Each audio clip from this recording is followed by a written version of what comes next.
네, 하나님 말씀 보도록 하겠습니다. 창세기 49장 22절부터 26절까지의 말씀입니다. 구약성경 제가진 성경으로는 78페이지에 있습니다. 창세기 49장 22절부터 26절까지 저와 여러분이 한 절씩 교독하고 마지막 절은 합독하도록 하겠습니다. 교독합니다. 요셉은 무성한 가지 곧 햄 곁에 무성한 가지라 그 가지가 담을 넘었도다.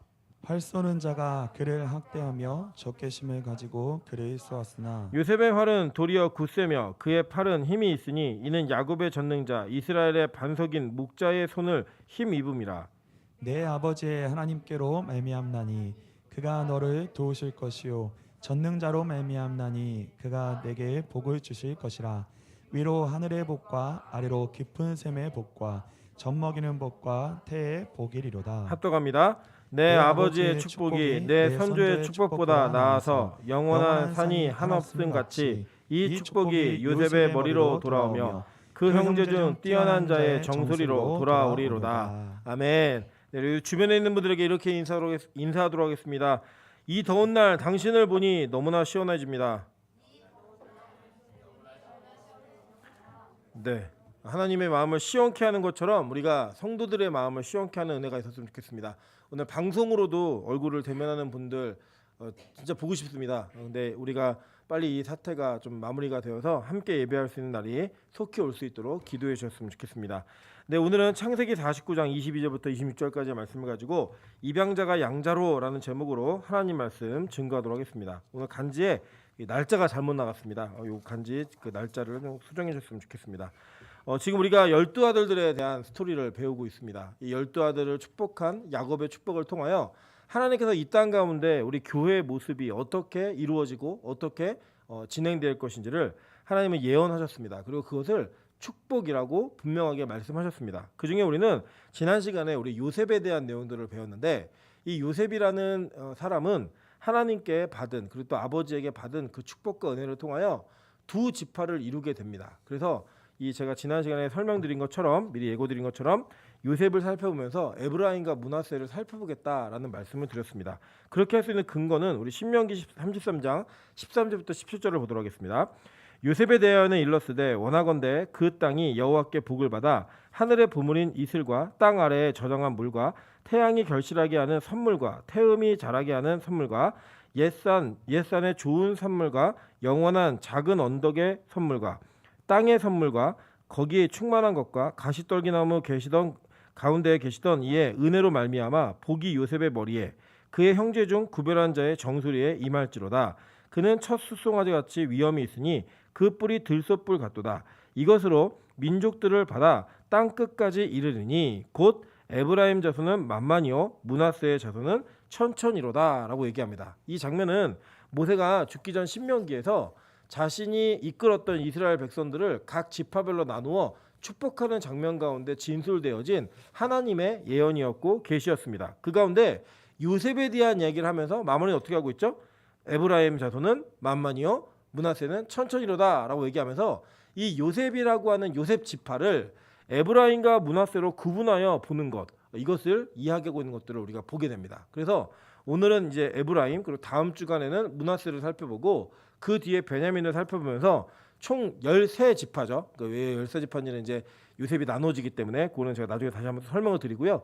13지파를 살펴보는데 오늘은 이제 에브라임 지파, 즉 요셉 지파 안에 있었던 장자권을 가졌던 차자인 에브라임에 대한 내용들을 살펴보면서 하나님께서 주시는 은혜들을 같이 나누도록 하겠습니다. 먼저 이 에브라임이라는 이름을 어떻게 짓게 되었는가? 이거 창세기 41장 50절부터 52절을 보도록 하겠습니다. 흉년이 들기 전에 요셉에게 두 아들이 나되 곧 온의 제사장 보디베라의 딸 아스낫이 그에게서 낳은지라. 요셉이 그의 장남의 이름을 므낫세라 하였으니 하나님이 내게 내 모든 고난과 내 아버지의 온 집의 일을 잊어버리게 하셨다 하며 차남의 이름을 에브라임이라 하였으니 하나님이 나를 내가 수고한 땅에서 번성하게 하셨다 함이었더라 라고 얘기합니다. 자, 여기 보니까요 분명히 장자는 므낫세였어요. 그죠? 이 므낫세 이름의 뜻이 뭐냐면 므낫세는 하나님이 내 모든 고난과 내 아버지의 온 집의 일을 잊어버리게 하셨다라는 이름의 표현으로 그 아들 첫 번째 아들의 이름을 므낫세라고 지었고요. 둘째 아들이 태어나니까 이 차자의 이름을 에브라임이라고 지었는데 이 에브라임은 히브리어로 에프라임이라고 발음하고 그 뜻이 두 배의 열매, 창성함이라고 얘기합니다. 그러니까 사실은 이 에브라임이 이름의 뜻부터 이미 이스라엘의 제가 상속과 유산에 대한 이야기를 들은 적 있죠, 그죠? 그 장자에게는 두 배를 줌으로써 그 장자권을 그에게 주었다라고 하는 정확한 표식이 그 유산에 담겨져 있는 의미였다라고 제가 말씀을 드린 적이 있습니다. 그러니까 이름부터 이미 이 장자권에 대한 예견이 되어 있었던 것 같아요. 그런데 여기 이제 이런 겁니다. 지금 여러분 요셉의 인생을 우리가 쭉 살펴보았지만 요셉은 오늘 본문에 읽은 것처럼 활 쏘는 자가 그를 학대하여 적개심을 가지고 그를 쏘았다라고 얘기할 정도로 그의 인생에는 적이 많았습니다. 그죠? 적이 많았고 그의 인생 가운데는 참 괴로운 일이 많았어요. 그래서 한번 생각해 보세요, 여러분. 17살에 다른 사람도 아니고 형들에 의해서 외국으로 팔려나가서 거기에 가가지고 그 종살이하고 죄수 생활하고 이런 삶을 살았던 요셉의 인생, 여러분 그 인생이 몇 년이냐면요 13년이에요. 무려 13년 동안 그의 인생에는 저주와 그 고난과 고통받기에는 찾아볼 수 없는 그런 인생의 삶을 살았다라는 거예요. 근데 그 13년 뒤에 하나님이 그를 어떻게 하셨어요? 애굽의 총리제를 올려내시면서 왜 하나님이 그러한 과정을 겪게 하셨는가를 그가 스스로 느끼게 했습니다. 그리고 스스로 그것을 통해 하나님을 찬양할 수 있는 이 환경들을 바꾸어 주셨어요. 그 바꾸심을 말미암아 내가 이 자리에 와서 우리 가족들과 이 민족을 이어가는 구원의 자리에 서기까지 하나님이 나의 인생을 인도하셨구나라는 걸 깨닫고 나니까 그 13년은 그에게 잊지 못할 저주와 심판의 순간이 아니라 오히려 그 순간이 축복의 통로가 되어서 그가 가지고 있었던 모든 원한을 다 잊게 되었다라고 그의 자식들의 이름을 통하여 그는 증명하고 있는 겁니다. 그러니까 여러분 이런 거예요. 이 땅을 살면서요 우리가 하나님께 내가 얼마나 복받은 자인지를 경험하고 그 복받은 자인지를 우리가 살펴보고 발견하게 되면요 그 복을 받는 과정 가운데 우리가 항상 좋은 길로만 오는 게 아니에요. 오다 보면은 울퉁불퉁한 길도 있고 굽어진 길도 있고 가기 힘든 가시밭길 좁은 길이 참 많아요. 그 길을 겨룰 때는 내가 참 그게 고통 같고 내 인생의 공격 같고 저주 같은데 다 겪고 나서 축복의 자리에 딱 올라가잖아요. 그러면 그렇게 나를 공격했던 자들이, 나를 그렇게 음해했던 자들이, 나를 함정에 밀어넣었던 자들이 나를 도와준 거였구나. 그러면서 그것을 잊게 되더라는 거예요. 여러분 그래서요 우리 예수 믿는 자들은요 이 땅을 살면서 예수 믿는 자가 믿는 자에게, 때로는 믿지 않는 자에게 많은 어려움과 고난과 고통을 당하게 되어 있습니다. 그럴 때마다 우리는 어떤 생각을 하게 되냐면 하나님 왜 나를 이런 상황까지 밀어넣으시나요? 하나님 왜 나를 이렇게까지 만드십니까? 라고 하는 불평과 불만이 우리 안에 있을 수 있다는 거예요. 그래서 여러분 잘 고민해 보시면요 그 과정을 통하여 하나님은 여러분에게 이루고 싶으셨던 일이 반드시 있으세요. 그래서 그 자리까지 올라가고 나면 나를 그렇게 공격했던 사람이, 나를 그렇게 어렵게 만들었던 사람이, 나를 그렇게 힘들게 만들었던 사람이 나를 하나님께서 일하시는 과정 가운데 그 역할을 감당하는 거였구나라는 걸 깨달으면서 그 자리에서 모든 것들을 다 잊을 수 있게 만들 수 있다는 거예요. 저도 이런 경험이 있습니다. 어떤 그 상황 속에서 그 사람만 아니었으면 내 인생이 참 많이 달라졌겠다라고 원망과 불평과 고난에 대한 생각들 때문에 누군가를 미워하고 마음 가운데 분노를 가지고 있었던 분노들이 있었어요. 그런데 돌아보고 나서 지금 이 시점에 와서 그 사람이 없었으면 내가 빚가서 온 게 못 왔겠구나. 그 사람이 없었으면 내가 우리 아내를 못 만났겠구나. 그 사람이 없었으면 이런 좋은 성도들을 만날 수 없겠구나 라는 생각을 하고 나면 그 모든 것들이 다 잊혀지더라는 거예요. 다 잊혀지고 그 모든 것이 이게 복이었구나. 그 사람을 만났던 것이 나에게는 반드시 필요했던 과정이었구나. 그런 사건과 일들을 겪게 했던 것은 내게 꼭 필요한 과정이었겠구나 라는 것들을 고백할 수 있게 만들어진다는 거예요. 여러분 혹시 여러분 안에 미워하고 분노하고 또 여러분이 뭔가 흥분할 수밖에 없는 사건과 사람들이 있으십니까? 여러분이 복받는 날까지 기다리십시오. 그 복이 여러분에게 임하게 되면 그 모든 것들을 잊을 수 있다는 거예요. 그래서 그 전까지는 자꾸 이렇게 말로 범죄하고 행동으로 범죄하면 안 돼요. 마음 가운데 하나님의 뜻이 있겠지, 하나님의 과정이겠지 라고 하는 그 믿음의 마음으로 이 과정들을 기다리다 보면 나중에는 이 모든 것들이 복으로 환산되어지고 복으로 고백되어지는 그런 일들이 반드시 있다는 거예요. 반드시. 이런 에브라임이라는 이름은요, 그러한 과정 가운데 지어진 이름입니다. 그가 애굽의 총리가 되어서 결혼도 하고 또 아이들을 낳기 시작하면서 하나님의 모든 것들을 잊게 하셨고, 그 잊은 것에 대한 이유를 얘기할 때 나를 창성하게 하셨다, 나를 복되게 하셨다라는 고백을 하더라는 거예요. 그렇게 이 에브라임은 태어난 자녀였습니다. 그런데 이 에브라임이 이 요셉의 자녀로 머무르지 않고 이상한 입양이 됩니다. 창세기 48장 1절부터 6절 한번 보도록 하겠습니다.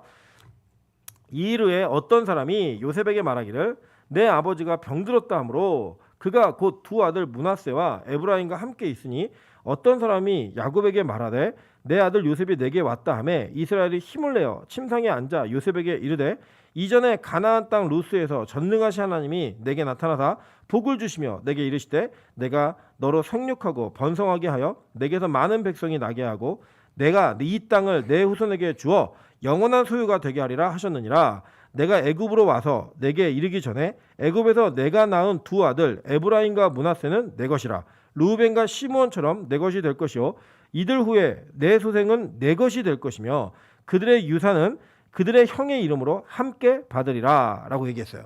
자, 지금 이게 무슨 장면이냐면 아주 말도 안 되는 장면이에요. 제가 지난 시간에 그 요한계시록을 설교할 때 설명을 좀 드린 내용입니다. 이 내용이 뭐냐 이런 거예요. 야곱이 아들 죽을 때가 되어서 이제 병들어 갖고 막 힘들어하니까 아들이 요셉이 자기 두 아들, 그러니까 손자들을 데리고 온 거예요. 와갖고 인사를 하는데 갑자기 이 아버지가 야 내가 복 받은 거 알지? 내 하나님 만나갖고 하나님이 나한테 모든 걸 주겠다고 약속한 거 알지? 그래 내가 이것을 가지고 이 후손들에게 복을 주겠다라는 영원한 약속에 내가 서 있는 자야 라는 자기의 언약의 정통성을 얘기하자마자 네가 애굽에서 나온 두 아들 에브라임과 므낫세는 내 아들이다, 지금부터 내 거다라고 얘기하는 거예요. 그죠? 왜냐하면 이 야곱의 아들들이 누구예요? 르우벤, 시므온, 얘네들은 첫째 둘째잖아요. 그 학렬로 자기의 손자들을 올리겠다는 거예요. 그 올려버림으로 말미암아 이제 어떤 일이 벌어지는 거냐면 이상하죠. 할아버지가 손자를 아들로 입양하는 거예요. 원래 손자예요. 손자인데 자기 일종, 보통 우리 입양 그러면은 이렇게 뭐 관계 없는 사람들을 데리고 오는 것들을 얘기하잖아요. 구제나 선교적 차원에서. 근데 오늘 이 장면은 특이한 게 할아버지가 손자를 아들로 입양하는 이런 장면이 나오는 거예요. 말도 안 되죠, 사실.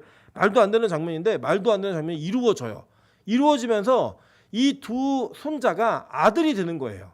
제가 그래서 지난 시간에 좀 자세히 설명드렸는데 이 두 손자가 아들이 되면서 어떤 일이 벌어지냐면 요셉의 학렬이 그 아버지와 같은 학렬로 올라가는 거예요. 그래서 또 다른 요셉이 되는 거예요. 또 다른 야곱이 되는 거예요. 그러니까 이게 뭐냐면요, 야곱의 일생에 하나님의 축복이 어떻게 마무리가 되는지를 보여주고 있는 삶인 겁니다. 그러니까 야곱이 그 형을 속이고 아버지를 속여서 축복권과 장자권을 강탈해냈잖아요. 그죠? 사고 팥죽으로 사고 그랬던 야곱이요 평생을 자기 힘으로 살았습니다. 자기 노력과 힘으로 어떻게든 이 땅의 복을 누리고자 열심히 노력했던 모든 인생들이 다 실패했어요. 다 실패하고 결국은 굶어 죽는 상태가 되어서 애굽 땅에 내려왔어요. 그러니까 실제로요 야곱의 인생만을 보면 야 어떻게 야곱을 축복이라고 얘기하지라는 그런 얘기가 나올 정도의 비참한 인생으로 그는 한 일개 촌부로서 다리 저는 장애인이 되어서 그의 일생의 마무리를 지을 것 같았단 말이에요. 그런데 그가 낳은 아들이었던 요셉이 그 야곱이 원래 누려야 되는 모든 축복을 하나님의 은혜 가운데 다 누린 거예요. 다 받아낸 거예요. 다 받아낸 상태에서 누가 되는 거예요? 또 다른 야곱이 되는 거예요. 그래서 결국은 야곱이 자신의 힘이 아닌 하나님의 은혜로 말미암아 주어진 또 다른 자에 의해서 그 복을 다 받게 된다라는 예수 그리스도와 우리와의 관계를 이 부자 간의 장면을 통하여서 이 부자가 다시 하나가 되어지는 장면을 통하여서 설명하고 있는 내용인 겁니다. 그 내용으로 완성되어지면서 이 자녀들, 그러니까 손자들이 그 야곱의 아들로 편입이 되면서 어떤 일이 벌어지느냐? 제가 말씀드렸죠. 유산법이 두 몫이 가는 사람이 장자라 그랬죠. 그죠? 두 몫이 가는 사람이 장자여서 에브라임과 므낫세에게 각각 하나의 분깃이 갔지만 이거는 누구의 자손이에요? 요셉의 자손. 그래서 요셉 지파가 장자권을 가지고 가는 거예요. 이렇게. 그렇게 상징되어지는 그 내용이 이 입양을 통해 드러나고 있는 겁니다. 보세요. 그 뒤에 보니까요. 어떻게 또 그 가운데 또 다른 또 하나의 비밀이 숨겨져 있냐면 창세기 48장 12절부터 14절입니다.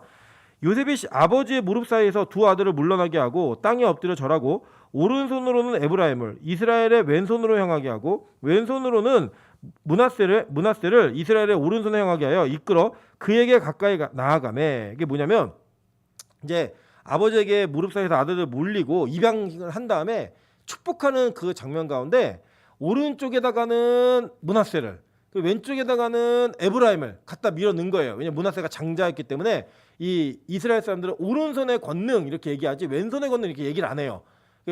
그 에웃은 왼손잡이다라고 얘기했는데 왼손잡이가 아니라 오른손을 못 쓰는 자예요. 예, 원어로 보면 장애인인 거예요. 장애인. 오른손을 못 쓰는 자. 그래서 그게 여자와 동일한 쓰임, 그러니까 이 세상에서 능력 없는 자를 상징할 때 얘기하는 단어였어요. 그래서 오른손에다가는 장자의 머리를 갖다 놓고 왼손에다가는 차자의 머리를 갖다 놨는데 야곱이 그 아이들을 축복을 하면서 어떻게 축복을 했냐면 크로스로 바꿔서 오른손으로는 왼편에 있던 에브라임을 축복하고 왼손으로는 오른편에 있던 므낫세를 축복을 한 거예요. 엇바꾸어서 크로스로 축복하는 장면을 보고 요셉이 이 장면을 좋아하지 않아요. 보세요. 창세기 48장 17절부터 20절입니다. 요셉이 그 아버지가 오른손을 에브라임의 머리에 얹은 것을 보고 기뻐하지 아니하여 라고 얘기해요. 그죠? 기뻐하지 않았다라고 말해요. 자, 여러분 보세요. 왜 기뻐하지 않았는가? 저는 이거는 너무나 당연한 거라고 생각합니다. 왜냐하면요. 여기 보시면 지금 처음 축복하고 있는 야곱도 차자로 태어나서 장자권과 축복권을 받는 것 때문에 형제간의 불화가 있었죠. 에서하고 평생 어려웠단 말이에요. 그리고 마찬가지예요. 12아들 가운데 지금 요셉이 채색 옷을 입었어요. 그 채색 옷을 입은 것들 때문에 형들에게 어떠한 시기와 질투를 받았는지 요셉이 더 잘 알잖아요. 그래서 그것이 그들에게 고난이었다는 걸 알아요. 그 고난이었다는 걸 알았던 그들의 인생 가운데 지금 아버지가 자기 아들들, 그 아들들을 입양을 하면서 또 똑같이 장자와 차자의 순서를 바꾸고 있는 걸 눈앞에서 보고 있는 거예요. 그러니까 하나님, 아버지, 이건 진짜 아닙니다. 이거 우리 가정에 계속 어려움이 있었던 문제가 이거였잖아요. 이거는 안 돼요. 이거는 그렇게 하시면 안 되고 아버지 지금 오른쪽이 장자고요. 왼쪽이 차자니까 손을 다시 바꾸세요. 라고 요청을 합니다. 그랬더니 야곱이 뭐라고 얘기하냐면 그의 아버지가 허락하지 아니하여 이르되 나도 안다. 내 아들아. 나도 안다. 나도 알고 있어 임마. 나도 알고 있어. 두 번이나 반복을 해요. 내가 지금 몰라서 눈이 안 보이고 헷갈리고 정신이 없어서 그런 게 아니라 알아. 이쪽이 장자고 이쪽이 차자인 걸 내가 아는데 지금 내가 이렇게 하는 건 내가 하는 게 아니야 라고 말을 해요. 보세요.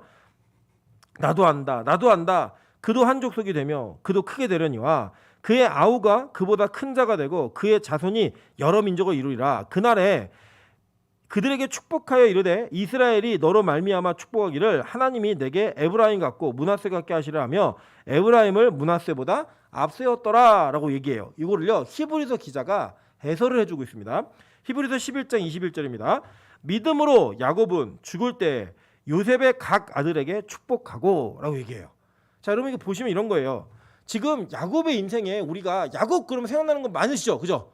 베델에서 돌베개, 그럼 베델에 제단을 쌓고, 그죠? 뭐 삼촌에게 가갖고 라반에게 가갖고 라반에게 있는 가운데 아롱진국 가지고 축복받고, 뭐 야복강에서 씨름하고, 야곱의 에피소드 되게 많잖아요. 실제로 창세기 안에서도요, 야곱이 차지하고 있는 분량이 4대 족장 중에 제일 많아요.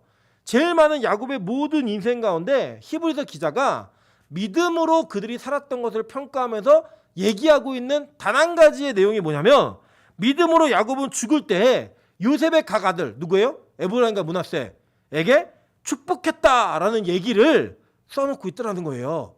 그러니까 지금 이 장면, 지금 차자와 장자를 엇바꾸어서 차자에게 장자처럼 축복하고 장자를 차자처럼 대우하는 이 장면을 성경은 뭐라고 표현했냐면 믿음이라고 표현했다는 거예요. 믿음.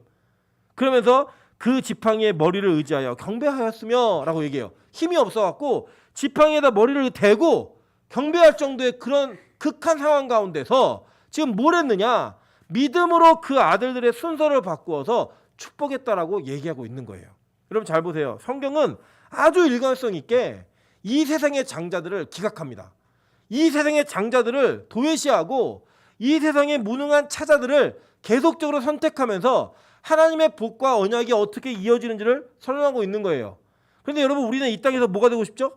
이 땅의 장자가 되고 싶어서 몸부림을 치며 사는 거예요. 그런데 그런 자들을 장자로 여기지 않는다라는 하나님의 메시지가 일관적으로 계속 증명되고 있는 거예요. 여러분 이거를 오해하시면 안 돼요. 하나님은 차자를 장자보다 더 좋아하나 보다. 이게 아니에요. 하나님이 장자를 얼마나 좋아하시냐면 하나님은 모든 초태생의 짐승까지도 다 내 거라고 얘기했어요. 이스라엘에 모두 난 거는. 한번 볼까요? 여러분 제가 장자라서 이걸 좀 강조해서 얘기합니다. 누가 그러더라고요. 하나님이 차자를 더 좋아하기 때문에 저보다 동생을 더 크게 쓰실 거라고. 제가 그 얘기 듣는 순간 화가 버럭 나왔고 이 성경의 성자도 모르는 얘기하려다가 어른이라서 참았는데 보세요. 민수기 3장 11절부터 13절 한번 보도록 하겠습니다. 여호와께서 10번이에요. 여호와께서 모세에게 말씀하여 이르시되 보라 내가 이스라엘 자손 중에서 레위인을 택하여 이스라엘 자손 중에 태를 열어 태어난 모든 마지를 대신하게 하였은즉 레위인은 내 것이라 처음 태어난 자는 다 내 것임은 내가 애굽 땅에서 그 처음 태어난 자들을 다 죽이던 날에 이스라엘 처음 태어난 자들은 사람이나 짐승을 다 거룩하게 구별하였음이니 그들은 내 것이 될 것임이니라 나는 여호와이니라 얘기해요. 그러니까 하나님은요 장자 되게 좋아해요. 처음 태어난 거는 짐승까지도 다 내 거래요. 근데 다 가지고 오면은 이 이스라엘이 일반적인 평소의 삶이 불가능하니까 내가 그 장자들 대신에 레위인을 취해서 내가 레위인을 데리고 온 거야 라고 얘기해서 실제로요 숫자가 모자라니까 속전을 물게 합니다. 그렇게까지 해서라도 장자를 다 데리고 와요. 그게 하나님의 방법이었다고요. 그런데 의도적으로 창세기 안에서 하나님은 장자와 차자 가운데 차자를 계속 선택하시면서 하나님의 구원의 계획이 무엇이고 구원의 원리가 무엇인지를 저와 여러분에게 설명해주고 있는 거예요. 그게 뭐냐? 이 땅에서 장자는요 이 땅의 모든 것들을 다 가질 수 있는 사람들이에요. 그냥 가만히만 있어도 모두 자기에게 다 오는 자들, 뛰어난 자들, 능력 있는 자들이라고요. 여러분 실제로요 우리 잘 보실게요. 이스마엘, 그죠? 이스마엘과 이삭 누가 장자예요? 이스마엘이 장자였잖아요. 이 장자였던 이스마엘에게 우리가 보면은 이스마엘은 쫓겨나서 복을 못 받았나 보다. 아니에요 여러분. 이스마엘은요 그가 부엘세바 이후부터 그 부엘라 헤로이부터요 술길께 이르기까지 모든 땅과 모든 것들을 이스마엘 족속이 다 지배하고 통치했습니다. 그때까지 그가 많은 후손들을 낳았는데 뭐 했는지 아세요? 이삭은요 애가 없어가지고 그 애도 제대로 얻지 못하는 그런 장면이 나와요. 네. 그래서 얻은 아이가 누구예요? 쌍둥이였던 에서와 야곱. 그죠? 여러분 에서와 야곱, 그럼 우리는 야곱은 잘 아시지만 에서는 내용을 잘 모르시잖아요. 여러분 야곱이요 다시 돌아와서 자기 형을 만날 때 에서는 자기 할아버지였던 아브라함보다 더 큰 공동체 이루고 있었어요. 이 아브라함은 그 그돌라움의 왕과 싸울 때 몇 명 데려가요? 318명 데려갔죠. 근데 에서가 야곱 잡으러 올 때 400명 데리고 왔어요. 4인 가족으로 치면은 아주 작게 잡아서 4인 가족으로 치면요 1인당 따지면 몇 명이에요? 440명 1600명 이상의 그런 공동체를 이루고 있었던 사람이었고 창세기 36장에 보면요 이 에서의 후손은 이 에돔의 왕가를 이루는 왕족이었어요. 왕족. 그걸 이룰 때 야곱은 뭐 했어요? 다 망해가지고 굶어 죽기 직전에 아사 직전에 자기 막내 아들 물론 그 막내 12번째인 베냐민이 있었지만 그 장자의 자격도 없는 요셉 때문에 겨우 빌어먹고 사는 그런 인생으로 성경을 기록해요. 그죠? 그러면서 의도적으로 에서와 야곱 사이에서 이 내용들을 갈랐어요. 그 보세요. 그 뒤에 보시면 또 야곱이 12아들 낳아요. 장자가 누구예요? 르우벤이에요. 르우벤은요 실제로 야곱이 뭐라고 하냐면 야 너 권능이 탁월해. 너 진짜 잘났다. 너 정말 잘난 아들이다 라고 얘기를 해요. 근데 그에게 장자권이 가지 않아요. 범죄함으로 인해. 그죠? 아버지의 침상을 더럽힌 범죄함 때문에 그에게 장자권이 가지 않고 장자권이 누구에게 지금 가는 거예요? 요셉에게 가는 거예요. 요셉에게 가고 이 요셉에게도 두 아들이 있었어요. 누구예요? 에브라임과 므낫세. 므낫세가 장자라니까요. 원래는 므낫세와 에브라임이 맞는데 성경은 아예 애초부터 이걸 순서를 바꿔버렸어요. 바꿔갖고 차자가 장자의 위치에 가갖고 장자의 복을 받는 거예요. 여러분 이게요 우연의 일치라고 생각하십니까? 아니에요. 성경은요 의도적으로 이 땅의 장자들을 기각하는 장면을 통하여 너의 조건과 네가 가지고 있는 환경 때문에 너를 택하는 것이 아니라 오히려 자격 없고 그렇게 될 수 없는 너를 하나님이 택하신 거야. 그리고 그렇게 구원하시는 거야 라는 걸 보여주는 거예요. 여러분 가끔 우리가 전도하다 보면 이상한 얘기하는 분들이 계세요. 지은 죄가 많아서 제가 교회 갈 자격이 없어서 겸손처럼 얘기하지만요 구원의 원리를 하나도 모르는 거예요. 그런데 여러분 교회를 다니는 사람들도 이런 얘기를 많이 한다니까요. 요새 죄를 많이 졌고 교회가 너무 더럽다고. 여러분 원래 애초부터 하나님은 자격 없는 여러분을 부르셨다고요. 그런데 여러분 내가 자격 있다라고 얘기하고 자격을 갖추게 노력하는 게 율법주의예요. 그게 율법주의라고요. 아예 우리는 애초부터 자격이 없는 자들이었어요. 하나님의 은혜와 특별한 선택이 아니고서는 구원받을 수 없는 존재였다고요. 그런 저와 여러분을 하나님 부르시는 거예요. 부르셔서 구원하시는 장자의 자리를 앉혀놓으시는 거라고요. 그래서 히브리서 12장에 뭐라고 얘기해요? 장자들의 모임, 그게 교회라고 얘기하잖아요. 그게 바로 저와 여러분의 운명이라는 거예요. 여러분 뭘 자랑하려 하세요? 자꾸 뭘 자꾸 여러분이 무언가를 증명하려고 하세요? 아 내가 그래도 부름받을 만한 사람이지. 그런 거 없어요 여러분.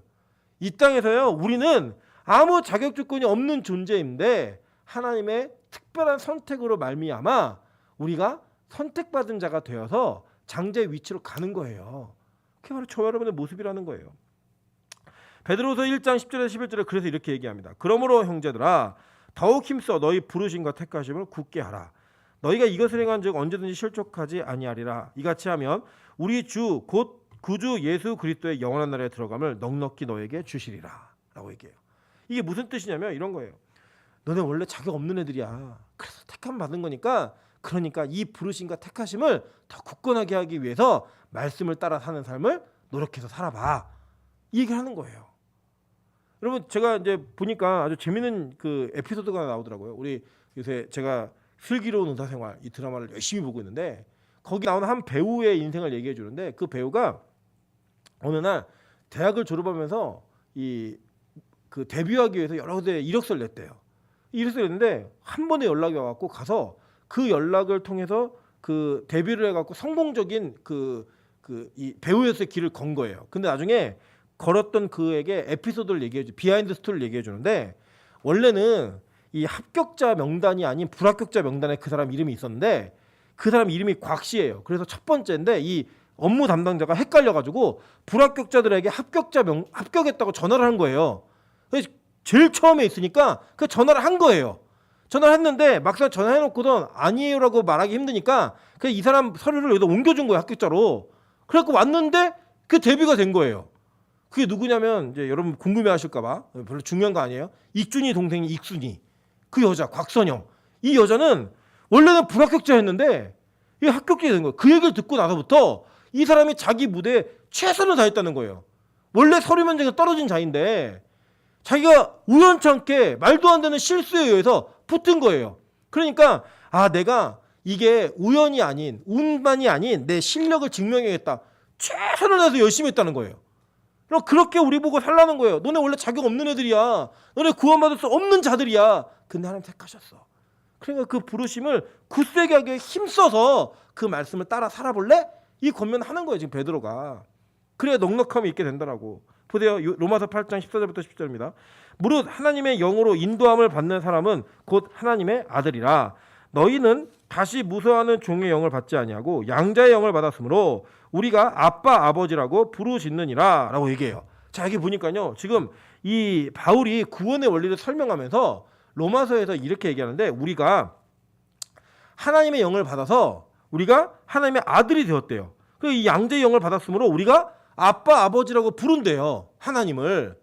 자 보세요. 이게 뭐냐면 입양이에요. 입양.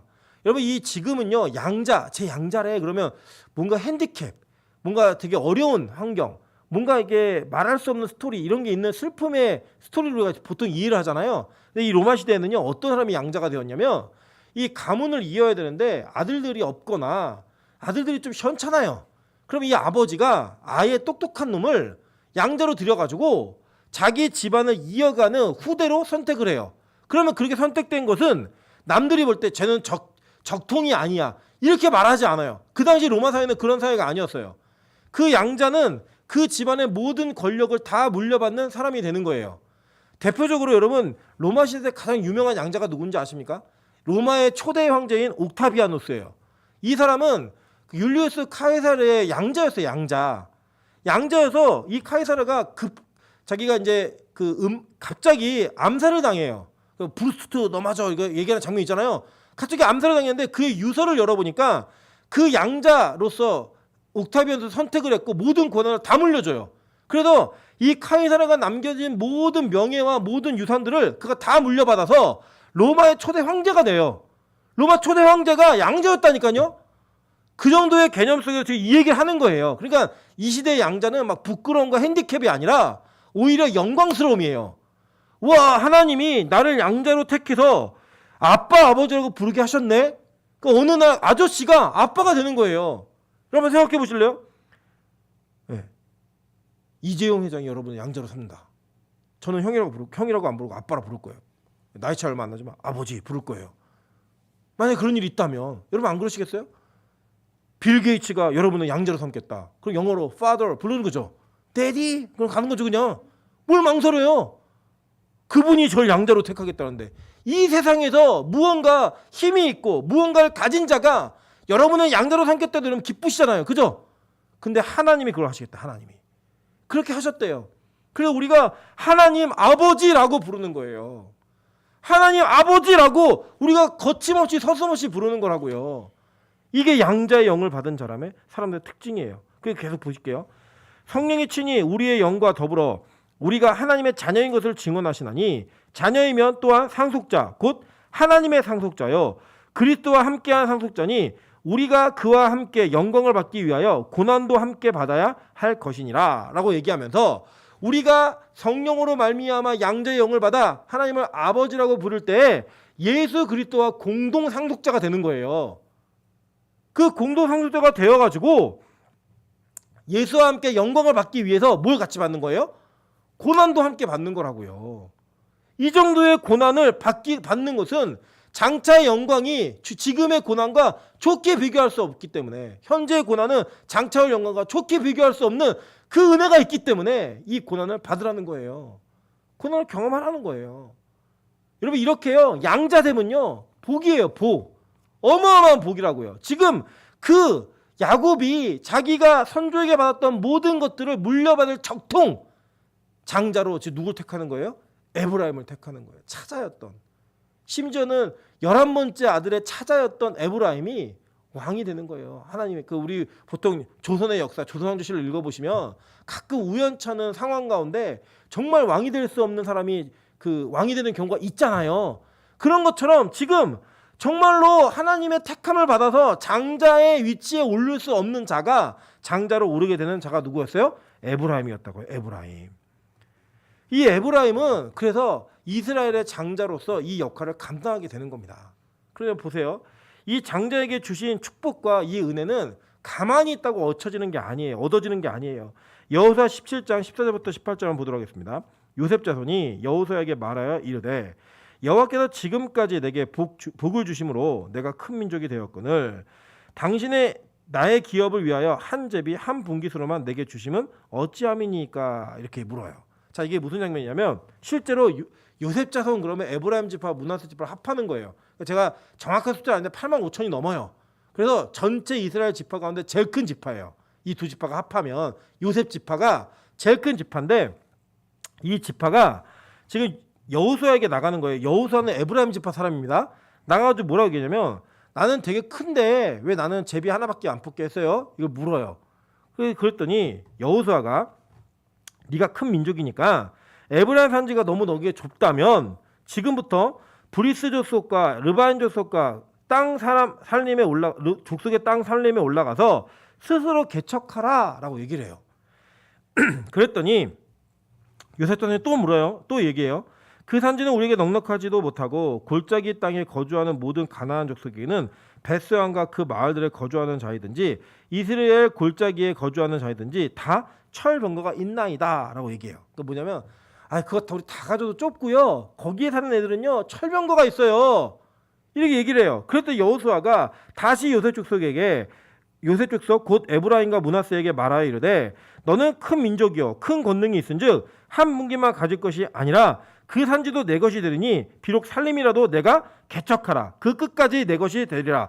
가나안 족속이 비록 철병거를 가졌고 강할지라도 내가 능히 그를 쫓아내리라 하였더라 라고 얘기하는 거예요. 그러니까 뭐냐면 장자의 명분이 주어졌고 장자의 영을 받았다고 모든 것이 그냥 가만히 앉아도 되는 게 아니라 싸우라는 거예요. 아니 우리는 이렇게 큰 민족인데 왜 땅을 요거밖에 안 줬어요? 싸워. 너에게 왜 큰 힘을 줬겠어? 왜 큰 민족이 됐겠어? 개척하라고. 아유, 우리 개척에서 그 땅 얻어봐도 별거 없고 여기 이거 가난한 애들 너무 세요. 해. 너는 그렇게 할 수 있어. 너는 능히 쫓았을 만한 능력을 받았고 그 땅 끝까지 다 네 거 될 거야 라고 말하는 거예요. 여러분, 우리 이 땅에 살면서요, 하나님이 하나님의 장자들에게 주신 은사와 달란트들이 다 있어요. 그 직분과 은사를 통하여서 우리가 이 땅을 살면서 하나님이 주신 축복을 이어가는 노력들을 해나가는 것들을 하나님 원하세요. 그러니까 뭐냐면 나는 장자형을 받았고 누구 아들로 태어났기 때문에 나는 모든 게 다 이루어진다? 그런 거 없어요. 세상에선 될 수 있어요. 근데 이 하나님 나라는 아니에요. 하나님 나라에서는 그렇게 주어진 것은 곧 사명인 거예요. 그렇게 주어진 것은 여러분에게 주신 하나님의 미션인 거예요. 예를 들면 여러분이 다른 사람보다 노래를 잘한다. 하나님을 찬양하라는 사명을 받은 거예요. 하나님께 영광 돌리는 사명을 받은 거라고요. 나는 다른 사람보다 말을 잘한다. 복음을 전하라는 사명을 받은 거예요. 그게 여러분 잘 먹고 잘 살고 주신 축복이 아니라고요. 그래서요, 이 땅은요, 그러한 사명의 싸움을 싸우는 성도들만이 진짜 양자, 장자영을 받은 자로서 사는 삶을 살게 되는 거예요. 여러분이 그런 삶을 사는 거예요. 바울이 이렇게 얘기합니다. 디모데전서 6장 11절부터 12절에 오직 너 하나님의 사람아 이것들을 피하고 의와 경건과 믿음과 사랑과 인내와 온유를 따르며 믿음의 선한 싸움을 싸우라. 영생을 취하라. 이를 위하여 내가 부르심을 받았고 많은 증인 앞에서 선한 증언을 하였도다 라고 얘기해요. 그죠? 여러분, 성경에서 민족의 숫자를 셀 때 목적이 한 가지였죠. 뭐예요? 싸움할 자들 선택하는 거였다고요. 요한계시록에 나오는 14만 4천의 명단도 뭐였어요? 군사의 명단이었잖아요. 이병통지서. 너 군인으로 불렀어. 싸우기에 불렀어. 그래서 이 땅에서요, 영적인 싸움들을 싸워가는 거예요. 기도에 은사가 있는 사람들은 기도로, 봉사에 은사가 있는 봉사로 싸워가면서 이 땅의 사명을 이루어가는 거, 그게요 바로 이 땅을 사는 장자들의 모습이라는 거예요. 그래서 볼게요. 디모데후서 4장 7절에 바울이 자기의 아들이었던 디모데에게 이렇게 얘기합니다. 나는 선한 싸움을 싸우고 나의 달려갈 길을 마치고 믿음을 지켰으니. 여러분, 멋지지 않습니까? 자기 노년에 자기 영적 아들인 디모데에게 편지를 쓰면서 내가 선한 싸움을 싸웠다.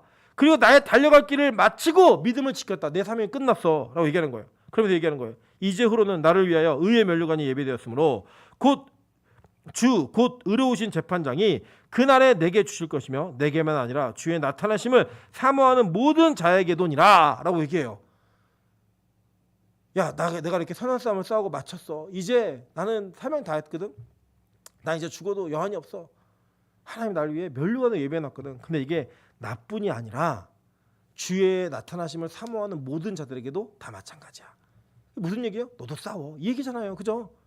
너도 싸워. 이 얘기인 거예요. 결국 우리 안에서는요, 이 싸움을 싸는 거예요. 여러분, 이 땅에서 예수 믿으면 편안해진다고요? 아니에요, 여러분. 이 땅에서 예수를 믿는 순간부터 우리가 영적 싸움을 싸워야 될 대상들과 우리가 협력해야 될 대상들, 그 두 가지로 나누어져요. 영적 싸움을 싸우는 대상들은 뭐예요? 나의 소욕, 나의 죄, 또 다른 나의 옛사람의 자아와 싸우는 거예요. 계속 싸우면서 그 자아를 자극하고 그 자아를 독려해주는 자들, 그리고 그 영향력이 있는 것들과 싸움을 싸워가는 거예요. 내 은사가 무엇이든 간에 여러분의 방법으로. 반면에 그 싸움을 싸우고 있는 자들과 연합하여서 공동체를 이루고 같이 싸우다가 부상당하면 치료해주고 넘어지면 일으켜주고, 그게 뭐예요? 교회예요, 교회. 교회는요, 전투하는 공동체입니다. 교회는 노는 공동체가 아니라 전투하는 공동체예요. 아까 우리 그럴 때 있잖아요. 예배드리기 정말 싫을 때 있잖아요. 그죠? 예배드리기 싫어서 예배가 낙심되고 예배를 가기 싫은 마음이 있을 때 그 상황을요, 알려야 돼요. 누구에게요? 전우에게. 뭐라고요? 야, 나 부상당했어. 나 예배드리기 싫어. 내 영적 부상을 심각하게 당해가지고 예배 안 가고 싶어. 그러면 그 옆에서 뭐라 그러는 거예요? 위생병 찾는 거예요. 부상자들을 모아놓고 그 부상자들을 같이 위해 중보해주고 같이 힘써줄 동료들을 찾아내갖고 그를 끌고 나오는 거예요. 그게 전투하는 공동체예요. 또 때로는 내가 총을 막한막에 화전을 맞았고 몸에 막 불이 붙으면 꺼주는 거예요. 위생병 찾는 거예요. 위생병이 뭐예요? 강도사님, 전도사님, 목사님 부르는 거죠. 지금 제보래요. 제 예배 못 드리고 있어요. 예배를 안 드려요. 남자 만나러 갔어요. 막 예배하면 또 가서 기도하는 거예요. 하나님 쓰레기 만나게 해주세요. 막 기도하고, 하나님 실패하게 해주세요. 막 기도하는 거예요. 제 쓸데없는 데요. 그럼 막 기도하는 거예요. 제 망하게 해주세요. 기도하면서 그들을 살려내서 다시금 이 세상 속에 전투하는 공동체로 불러내는 것, 그게 바로 교회 공동체의 사명이라고요. 빌립보서 1장 28절부터 3절 이렇게 얘기합니다. 무슨 일에든지 대적하는 자들 때문에 두려워하지 아니하는 이 일을 듣고자 함이라. 이것이 그들에게는 멸망의 증거요 너에게는 구원의 증거니 이는 하나님께로부터 난 것이라. 그리스도를 위하여 너희에게 은혜를 주신 것은 다만 그를 믿을 뿐 아니라 또한 그를 위하여 고난도 받게 하려 하심이라. 너희에게도 그와 같은 싸움이 있으니 너희가 내 안에서 본 바요 이제도 내 안에서 듣는 바니라 라고 얘기해요. 그죠? 여러분 이 땅에서요 예수를 제대로 믿으면요 우리를 대적하는 자들이 있대요. 그죠? 그 대적하는 자들이 있고 우리 안에 이 예수를 믿는 것 때문에 고난받는 고난이 있대요. 그래서 그 싸움을 계속 싸우래요. 왜냐? 너희가 내 안에서 본 바야. 바울도 이 싸움을 계속 싸워왔고 이제는 내 안에서 듣는 바다. 너희 다 들었잖아. 너희도 같이 동참해. 이 싸움을 싸워가자. 이 얘기하는 거예요. 그 여러분 저는 이 예수 믿는 게 영적 싸움에 치열함이 있는 그 현장일 때 그때 제가 느끼는 게 뭐냐면 나만 이 싸움을 싸우지 말고 우리 공동체도 같이 싸우게 해야겠다라고 결정을 해요. 왜냐? 억울하잖아요. 혼자 싸우는 게. 너무 힘들고 아프잖아요. 그래서 제가 그랬어요. 제가 지금도 기억나는 게 우리 이주환 강사님, 노대현 선생님 제가 면접 볼 때 얘기했어요. 우리 교회는 토요일 날은 출근 안 해야 된다. 근데 월요일 날 나랑 같이 놀자 할 때 뭐하고 놀아요? 그런 거예요. 뭐하고 놀긴 같이 놀지. 그냥 쭉 노는 거라고. 어디서 노냐고. 기도를 논다고. 그래갖고 저 두 분이 이제 오기 시작하면서 온갖 그 유혹과 시험과 환난과 고통이 있었던 거죠. 또 가야 되는데 너무 힘든데. 그런데 우리 지난 주간에 우리 이주환 강사님 이런 얘기를 하더라고요. 같이 이제 영상을 갔다 오면서 진짜 너무 힘들대요. 근데 이 힘든 고난과 이 훈련이 지금 있는 게 너무 다행이래요. 지금에서 이 고난과 이걸 지금 싸워놓으면 나중에 만약에 이게 40대 때 이걸 만났으면 어떻게 했을까? 이런 고통 자기 안에 고민이 있는 거죠. 그나마 그래도 아직 종이 인형이지만 체력은 종이 인형이지만 이 30대 때 싸우는 게 낫다. 그러면서 이 고난의 과정 가운데 싸움의 과정 가운데 들어온 것이 너무 감사한 거예요. 여러분 실제로요. 영적 싸움을 할 줄 모르는 목회자들 진짜 많습니다. 그게 뭔지도 몰라요. 진짜 그 우리나라에서 제일 유명한 북한 선교사님께서 하늘문에 처음 오셔가지고 영적 싸움이라는 단어 처음 들었대요. 평생 목회를 하면서 영적 싸움이라는 단어 처음 들어보셨대요. 이 세상에서는 목회를 하면서 선교를 하면서 그렇게 추앙받고 그 북한 선교의 그 선교협회 협회장을 하면서까지 많은 사람들이 칭찬받는 그러니까 북한 선교사님은 다 알아요. 그분 다 아는 그분이 영적 싸움이라는 단어를 처음 들어봤대요. 그러니까요 그분에게 길려진 사람들은 그동안 길려졌던 사람들은 뭐 하는 사람들이에요? 교회놀이 하는 사람들인 거예요. 교회놀이. 요새는요 그 목사님 얘기하셨어요. 자기 선교가 달라졌대. 영적 싸움을 가르치니까 북한 아이들이 기도할 줄 알고 예배를 싸움으로 싸울 줄 아는 그런 애들 변하더라는 거예요. 마찬가지입니다. 빛과 소금 교회도요. 이제 그런 교회로 더 발전해 갈 거예요. 지금까지는 하나님께서 우리 교회 가운데 계속적으로 이 구원이 뭔지 나의 공로 없이 온전한 하나님의 은혜로 말미암아 구원받는 존재라는 것을 은혜 가운데 계속 확인시켜주는 메시지가 선포되게 하셨어요. 그러나 이제 출애굽기를 넘어가고요. 뭐 민수기 넘어가고 이러면요. 무조건 싸움이에요. 광야에서 나 자신과 내 옛사람과 적들과 싸우는 그 싸움을 통하여 하나님의 군대로서 발돋움하는 그런 시기가 우리 안에 분명히 있을 거라니까요. 그 싸움을 위해 먼저 교육자들이 양산까지 뭘 이렇게 쫓아다냐. 영적 싸움하기 위해 가는 거예요. 가면서 나를 부인하는 거예요. 정말 힘들거든요. 힘들면서 그 힘든 가운데 한타임 예배를 드리러 기도하러 가서 그 기도 가운데 다시 한번 나를 죽이고 싸우는 싸움을 싸우는 거예요. 여러분 다른 거 아닙니다. 우리가 여기서 뭐 기도 많이 하고 예배 많이 드리고 이게요. 우리 교회는 이렇게 많이 하고 있어. 이게 아니라 여러 번 싸움을 싸우는 거라고요. 이 땅에서. 하나님 내가 내 힘과 내 능력으로 다 싸울 수 없기 때문에 주님 의지합니다. 도와주셔야 합니다. 기도에는 이런 이유가 나갈 수 없다는 걸 알면서 악한 마귀의 견고한 진을 파할 수 있는 영적 능력, 영적 싸움의 능력치를 기르는 거예요. 칼 가세요. 성령의 검으로 칼을 갈고 구원의 투구 다 쓰고 전신갑주를 입고 그 전신갑주를 갖춘 상태에서 전쟁터에 나가는 거예요. 그 전쟁을 위해 여러분은 부르심을 받았고요. 그래서 바울이 계속 얘기하는 거예요. 싸워라, 싸워라. 그런데 여러분 이 싸움이 쉽지가 않아요. 진짜 안 쉽다니까요. 차라리 책 보는 게 더 쉬워요. 기도하는 건 너무 어려워요.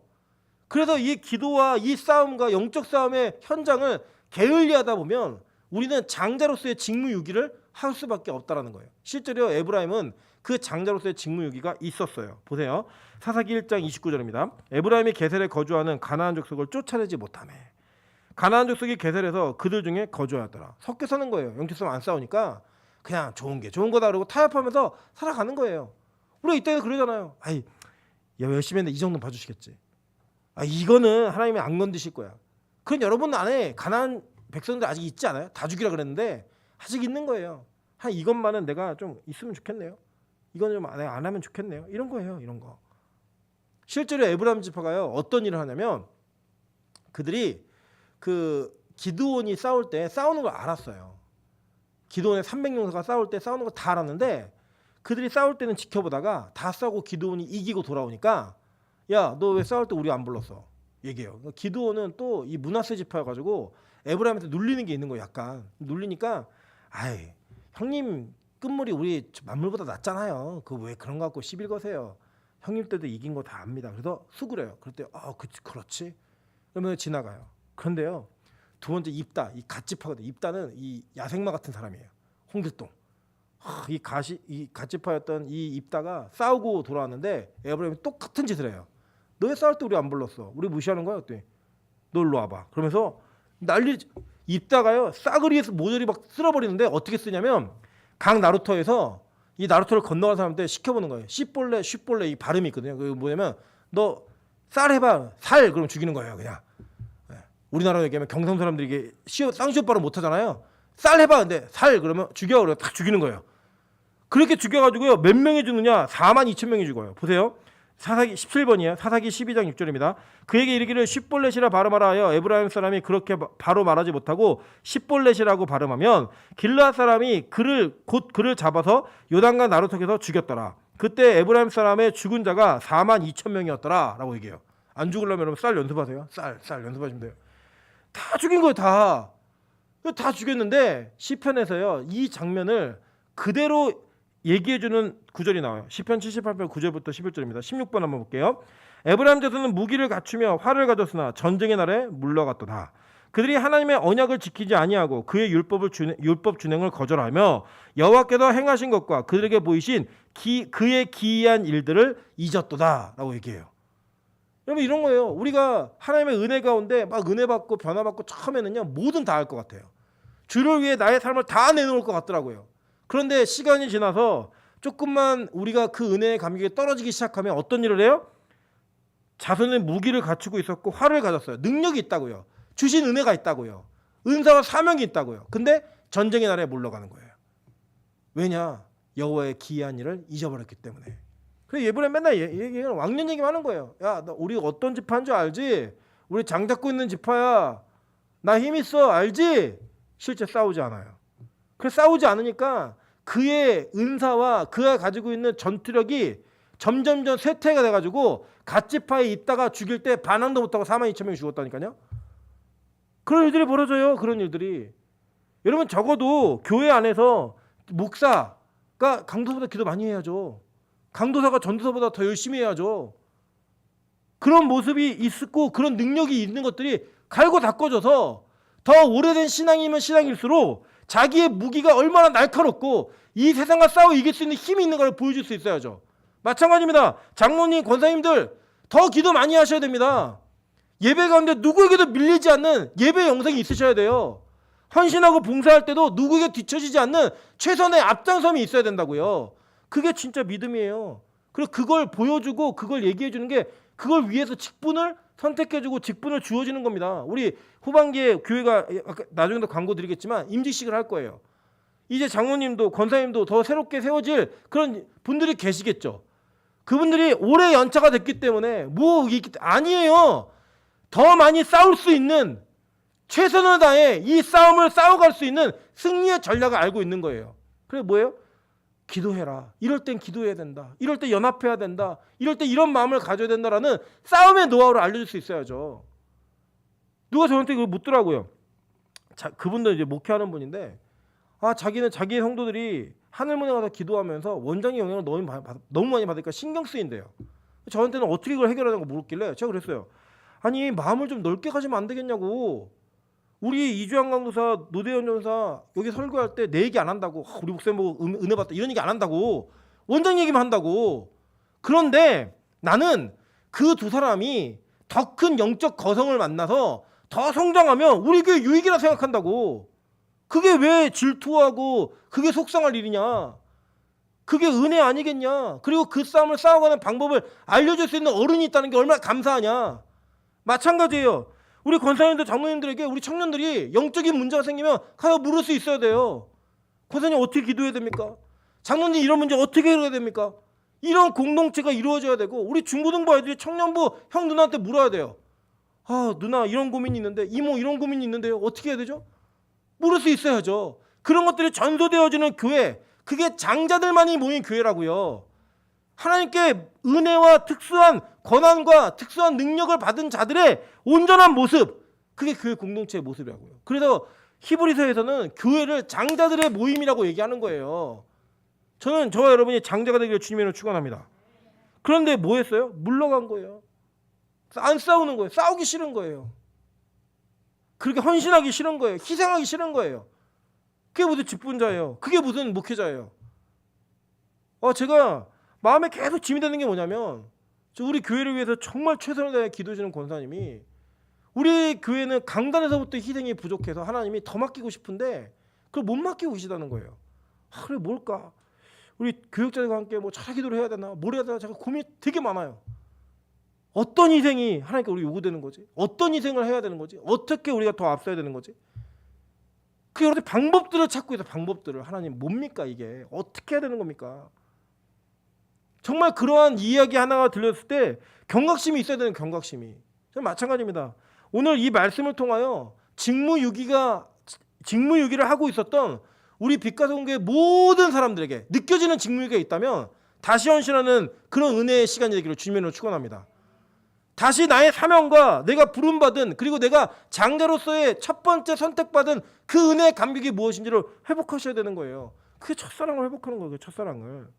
심지어 에브라임이 어떻게 했는지 아세요? 에브라임은요 나중에 북이스라엘을 얘기할 때 에브라임아 부르면 선지자들이 에브라임아 부르면 북이스라엘 전체예요. 대표예요 대표. 뭐라고 얘기하나 보도록 하겠습니다. 호세아 5장 3절부터 5절입니다. 에브라임은 내가 알고 이스라엘은 내게 숨기지 못하나니 에브라임아 이제 내가 음행하였고 이스라엘이 더러워졌느니라. 그들의 행위가 그들로 자기 하나님에게 돌아가지 못하게 하나니 이는 음란한 마음이 그 속에 있어 여호와를 알지 못하는 까닭이라. 이스라엘의 교만이 그 얼굴에 드러났나니 그 죄악으로 말미암아 이스라엘과 에브라임이 넘어지고 유다도 그들과 함께 넘어지리라. 심지어는요 죄의 영향력을 전파하고 있다니까요. 직무유기가 더 나아가다 보니까요 기도 안 하고 하나님을 찾지 않는 그 모습이 유다에게까지 전파되어서 주변까지 다 넘어뜨리는 거예요. 여러분 적어도 우리 교회에 전통이 좀 있었으면 좋겠습니다. 빛가서군교회 교육자는 정말 영적 싸움을 싸우지 못 버티는 곳이야. 빛가서군교회 직분자들은 영적 싸움을 모르면 그 자리에 있는 게 너무 부끄러운 거야. 이런 것들이 전통이 되어서 기도하는 교회, 하나님께서 주시는 영적 싸움의 현장에서 승리하며 이기는 교회, 그런 교회로 나아가는 것, 그게 바로 장자권을 얻은 오늘 이 요셉에게 주었던 모든 축복을 다 얻어내는 에브라임의 원래 역할이라는 거예요. 근데 여러분 지금 뭐 하고 계시는지 한번 여러분을 돌아보시는 거예요. 에브라임이 저 사람 이야기네? 그게 아니고요. 우리 이야기인 거예요. 저 여러분의 이야기인 거예요. 그렇게 택함 받았던 그 택함의 은혜와 감격을 잊어버리고 나니까 전쟁의 날에 물러가고 뒤로 빠져 있고 헌신의 자리가 있으면 슬금슬금 피하고 나 왕년에 많이 했으니까. 왕년이 어디 있어요? 신앙에. 주님 오시는 날까지 싸우는 거죠. 주님 오시는 날까지 서 있는 거죠. 저는 진짜 제가 누구한테 그런 얘기 했더라? 제가 그런 부탁했습니다. 제가요 아직은 젊은 목사이다 보니까 어린 목사는 아닌 것 같아요. 젊은 목사이다 보니까 막 이렇게 외치고 이렇게 할 때 힘있게 말하는 그 무모함이 있겠죠. 그래서 저는 그 무모함이 제 인생을 통해 증명되길 바랍니다. 그걸 위해서 여러분 기도해 주십시오. 저 목사님의 그 젊은 열정에서 나오는 무모함이 하나님 무모함이 아니라 저것이 비전이 되고 저것이 성취되어지는 예언이 될 수 있게 도와달라고. 그렇게 불꽃처럼 살다 갔으면 좋겠어요. 녹슬어 없어지기보다는 달아 없어지는 인생으로 주 앞에 끝까지 사용받다가 갔으면 좋겠어요. 제가 가끔씩 저희 어머니가 강대상에서 설교하실 때 나 이제 이빨이 2개밖에 남지 않았다고, 이가 2개밖에 남지 않았다 이런 얘기하시고 어머니가 강단에서 내려오셔서 그 아픈 몸들을 주물러야 되고 만져야 되고 그런 얘기를 할 때마다 뭐라고 계시냐면 이만큼 하나님 앞에서 열심히 사용받고 이렇게 아픈 건 안 아픈 거야 라고 얘기할 때 그 어머니의 삶을 보면 되게 두려워요. 나도 저렇게 살아야 되는 거 아닐까라는 두려움. 그러면서 그 두려움 속에 어떤 부러움이 있냐면 야 나도 저 나이 때 저 말하고 싶다. 정말로 몸이 다 망가졌음에도 불구하고 내가 하나님께 이 정도로 사용받고 이만큼 아픈 거 안 아픈 거야 라고 얘기할 수 있는 그 마음. 여러분 우리 교회가 좀 그런 교회 되면 안 될까요? 저 장로님은 왜 이렇게 아파? 주님 왜 충성하시다가 저렇게 된 거야. 아 영광의 상처구나. 상위 군인이구나. 저 권사님은 맨날 이렇게 저렇게 몸이 안 좋으셔? 젊었을 때 교회를 위해 기도하다가 저렇게 된 거야. 와 정말 멋있다. 너네 목사님은 왜 이렇게 맨날 아프대? 놀고 먹다가 아픈가 봐. 이게 아니라 정말 맨날 기도하고 교회를 위해 충성하고 봉사하고 저렇게 아프대. 이런 이야기가 간증이 되어지는 교회. 아 그런 교회가 두렵지만 부러워요. 그런 교육자의 삶이 너무나 무섭지만 그래 살아보고 싶어요. 그게 바로 저와 여러분이 살아가야 될 방법이고 저와 여러분이 해결해야 될 우리 인생의 숙제일 수 있다니까요. 지금 여러분 뭐 하고 있는 거예요? 우리의 대화를 살펴보면 이 땅에서의 소망과 이 땅에서의 영광과 내가 얼마나 편하게 살 수 있는지 내가 얼마나 편해질 수 있는지를 서로 가르쳐주고 그거를 부러워하는. 여러분 실제 그렇다니까요. 교육자들이요 뭐 얘기하는 줄 아세요? 교회 예배가 없어지면 좋아해요. 야 우리 교회 이번 달부터 금요철 안 드린대. 기뻐해요. 정신 나간 거죠. 울고 울며 매달려야 되는데 어느 교회가 돈을 많이 받고 조금 일하는가. 이걸 놓고 서로 부러워하고 좋아해요. 제가 우리 교육자님들 얘기했어요. 우리 교회 편하지? 그랬더니 아니래요. 우리 교회 되게 빡세대요. 되게 힘들대요 우리 교회. 그런데 본질적인 예배 때문에 힘드니까 괜찮대요. 행정이나 막 부수적인 일 때문에 힘든 게 아니라 예배 때문에 힘드니까 괜찮대요. 저는 이런 교육자들을 보내주신 게 너무 감사해요. 그리고 우리 성도들이 또 그랬으면 좋겠어요. 야 빛가서 공교 되게 빡세. 근데 예배 때문에 빡세니까 괜찮아. 예배 때문에 힘드니까 괜찮아. 이런 은혜로 교회가 이루어졌으면 좋겠어요. 그래서 적어도 주님 앞에 섰을 때 너 어느 교회 다니다 왔니? 빛가서 공교에 있다 왔습니다. 와 너 싸우다 왔구나. 너 평생 영적 싸움하다 왔구나. 이런 은혜가 있었으면 좋겠어요. 저는 그런 교회가 되길 주님의 이름으로 축원합니다. 하나님은요 여러분이 장제 사명을 못하면요 이 장제 사명을 못하는 여러분을 죽이진 않으세요. 여러분을요 끝까지 포기하지 않고 다시 돌려내세요. 볼게요. 이 호세아서 5장에서는요 너 음행했지, 너 이스라엘 더러워졌지, 너 교만으로 죄악으로 남도 넘어지겠지 막 얘기해요. 그래놓고 계속 뭐냐면 심판, 너 죽일 거야, 너 끝내버릴 거야, 멸절시켜버릴 거야 이 얘기를 계속 하다가 밑도 끝도 없이 호세아 11장 8절 9절에 이렇게 얘기합니다. 에브라임이여 내가 어찌 너를 놓겠느냐, 이스라엘이여 내가 어찌 너를 버리겠느냐, 내가 어찌 너를 아드마같이 놓겠느냐, 어찌 너를 스보임같이 두겠느냐, 내 마음이 내 속에서 돌이키어 나의 국률이 온전히 불붙듯 하도다. 내가 나의 맹렬한 진노를 나타내지 아니하며 내가 다시는 에브라임을 멸하지 아니하리니 이는 내가 하나님이여 사람이 아님이라. 내 가운데 있는 거룩한 인이 진노함으로 내게 임하지 아니하리라. 여기 아드마와 스보임은요 소돔과 고모라 옆에 있던 도시예요. 유황불로 멸망시킬 때 망하게 했던 그 도시처럼 너희들 두지 않겠다는 거예요. 살리겠다는 거예요. 회복시키겠다는 거예요. 여러분 예수님이요 자기 제자들이 십자가 지고 나면 다 도망갈 줄 아셨어요. 베드로가 3번 부인할 줄 아셨다고요. 그런데 그 도망가고 부인할 이 사람들을 놓고 지금 예수님이 마지막에 뭐 하는 줄 아세요? 요한복음 13장 1절에 이렇게 얘기합니다. 유월절 전에 예수께서 자기가 세상을 떠나 아버지께로 돌아갈 때가 이른 줄 아시고 세상에 있는 자기 사람들을 사랑하시되 끝까지 사랑하시니라. 그래서 저와 여러분이 지금 이 자리에서 예배하고 있는 거예요. 저와 여러분이 지금 이 자리에서 하나님을 부를 수 있는 거예요. 여러분 원래 우리는요 자격이 없는 자들이었는데 입양이 됐어요. 그것도 감사한데 입양된 자가 장자의 역할을 감당하면서 그 장자로서의 삶을 살아가는 인생을 우리에게 주어졌어요. 근데 여러분 지금 여러분 직무유기하고 계시다면 하나님 진짜 많이 힘들어하세요. 아파하세요. 그리고 여러분을 돌리기 위해 끝까지 사랑하시는 그 사랑을 포기하지 않고 여러분 다시 그 자리로 이끌어내실 거예요. 저는 오늘 이 말씀이 우리에게 충격이었으면 좋겠습니다. 아 내가 자격 없는 자인데, 내가 이 에브라임의 어머니가 누구였어요? 이스라엘의 제사장, 아니 애굽의 제사장의 딸, 우상 숭배하는 자의 딸이었다고요. 그 자격 없는 나 같은 존재를 택하셔서 입양하셔서 장자로 삼으신 그 은혜로 말미암아 내가 예배하고 있는데 내가 여지껏 뭐 했지? 내가 왜 그 감격을 잃어버렸지? 다시 회복하심으로 말미암아 장자의 직분과 장자가 해야 되는 의무, 특권을 다 누리시는 우리 빛가소금 교회 모든 분들 되시기를 주님의 이름으로 축원합니다. 제가 찬양으로 기도하도록 하겠습니다. 우리 아바 아버